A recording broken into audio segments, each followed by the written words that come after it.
بسم اللہ الرحمن الرحیم۔ السلام علیکم ورحمۃ اللہ وبرکاتہ۔ قرآن کریم کی سورۃ الاعلیٰ آپ حضرات کے سامنے رکھوں گا۔ سورۃ الاعلیٰ کی 19 آیاتیں ہیں اور 1 رکوع ہے۔ یہ مکی صورت ہے۔ اللہ تبارک و تعالیٰ ارشاد فرماتا ہے سبح اسم ربک الاعلیٰ، اپنے رب کے نام کی پاکی بولو جو سب سے بلند ہے۔ پہلی آیات ہمیں بتا رہی ہے کہ اپنے رب کی تسبیح پڑھو، اپنے رب کی پاکی بولو، اپنے رب کی عظمت بولو، اپنے رب کی بلندی بیان کرو، اپنے رب کی برتری بزرگی بیان کرو۔ فرمایا جو سب سے اعلیٰ ہے اس کی تسبیح بولتے رہو۔ اور نبی کریم صلی اللہ علیہ وسلم نے بھی ارشاد فرمایا جب یہ صورت نازل ہوئی تو کہا کہ سجدوں کے اندر جو پہلے لفظ پڑھتے تھے ان کو چھوڑ دو، سبحان ربی الاعلیٰ پڑھا کرو۔ یہ آیات نازل ہوئی، یہ صورت نازل ہوئی تو سجدوں کی تسبیح بھی سبحان ربی الاعلیٰ بنی۔ کہا کہ جب انسان سجدہ رکھتا ہے، سجدے میں سر رکھتا ہے کہ سر تمام جسم کا سردار ہے، دیکھنے کی طاقت بھی، روشنی بھی آنکھوں میں، وہ بھی سر میں، سننے کی حس وہ بھی سر میں، بولنے کی وہ بھی سر میں، سونگھنے کی وہ بھی سر میں، عقل سلیم وہ بھی سر میں، اور ماتھا جو ہے یہی عزت اور یہی مقام ہے انسان کا۔ جب یہ ماتھا، یہ ناک، یہ سر اللہ کی بارگاہ میں رکھ کے اور اپنے سر کو جھکا کے اپنے ذلت والے مقام پہ رکھ کے پھر عاجزی سے جب بندہ کہتا ہے سبحان ربی الاعلیٰ، سبحان ربی الاعلیٰ، کہ اے اللہ تو پاک ہے، تو پاک میرا رب ہے، میں تیری پاکی بولتا ہوں اور تو بالا ہے، تو اعلیٰ ہے، تو اللہ کو بڑا محبوب ہے یہ سجدہ جس کے اندر یہ تسبیح پڑھی جاتی ہے۔ آگے فرمایا اللہ تبارک و تعالیٰ نے الذی خلقک فسوی، فرمایا جس نے بنا کر ٹھیک کیا۔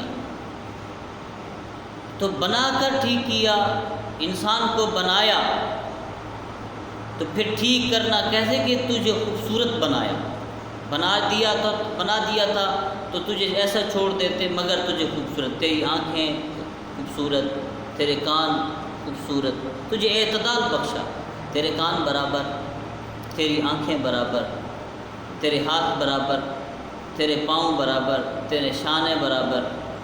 کہا کہ اگر ایک چیز چھوٹی رکھ دی جاتی، ایک بڑی رکھ دی جاتی تو تو کیسے نظر آتا؟ اگر ایک آنکھ چھوٹی ہوتی، ایک بڑی ہوتی، لوگ تجھے کانا کہتے، ایک ٹانگ چھوٹی ہوتی، ایک بڑی ہوتی، لوگ تجھے لنگڑا کہتے۔ تو کہا کہ ہم نے فسوا، پھر ٹھیک بنایا۔ فرمایا والذی قدر فہدی، اور فرمایا کہ ہم نے اندازہ رکھ کے بنایا، اور اندازہ بھی ایسا کہ بالکل مقدار پوری بنائی، تو اس کے اندر مقدار رکھی۔ کہا کہ خون کی اتنی مقدار ہوگی، پانی کی اتنی مقدار ہوگی، اس کے اندر جس جسامت کے اندر جتنی چیزیں چل رہی ہیں اس کی مقدار رکھی، مقدار رکھ کے پھر فرمایا فہدا، پھر ہم نے اسے ہدایت عطا فرمائی۔ کہ ہدایت ہی نہ ملتی بندے کو، ہدایت کیا ہوتی ہے جی؟ ہدایت یہ ہوتی ہے کہ 5 سال 6 سال تک عقل اللہ اپنے پاس رکھتا ہے۔ جب بندہ بولنا چلنا پھرنا سیکھ لیتا ہے، پکڑنا سیکھ لیتا ہے، دوڑنا سیکھ لیتا ہے، سب کچھ سیکھنے کے بعد پھر اللہ پاک نے جو عقل اپنے پاس رکھی ہوتی ہے وہ اسے عطا فرما دیتا ہے۔ یہی تو ہے فہدا، کہ ہم نے اسے عقل سلیم بھی عطا فرمائی، کہ اگر اسے عقل نہ دیتے تو لوگ اسے دیوانہ کہتے، وہ پاگل نظر آتا، 6 فٹ کا قد ہوتا، خوبصورت آنکھیں ہوتی، مگر عقل نہ ہوتی تو لوگ اسے پاگل کہتے۔ ہم نے اسے عقل سلیم عطا فرمائی، یہ بھی ہماری ایک نعمت تھی ہم نے ٹھیک بھی بنایا پھر ٹھیک بنایا، پھر والذی قدر، پھر مقدار پوری کی، پھر فرمایا کہ ہم نے اسے عقل سلیم عطا فرمائی۔ وہ عقل سلیم کسی کے پاس نہیں مگر انسان کے پاس عقل سلیم ہے۔ اللہ تبارک و تعالیٰ کی سب سے بڑی ایک نعمت ہے عقل سلیم ہونا، کہ سارے لوگ جن کا عقل کام نہ کرے مگر جس کے پاس زیادہ عقل ہوگی وہ کام کرتے، تو کہا یہ بڑا عقل مند ہے۔ اسی لیے کہا والذی اخرج المرعى، اللہ نے فرمایا جس نے چارہ نکالا۔ چارہ کس نے نکالا؟ کیسے نکالا؟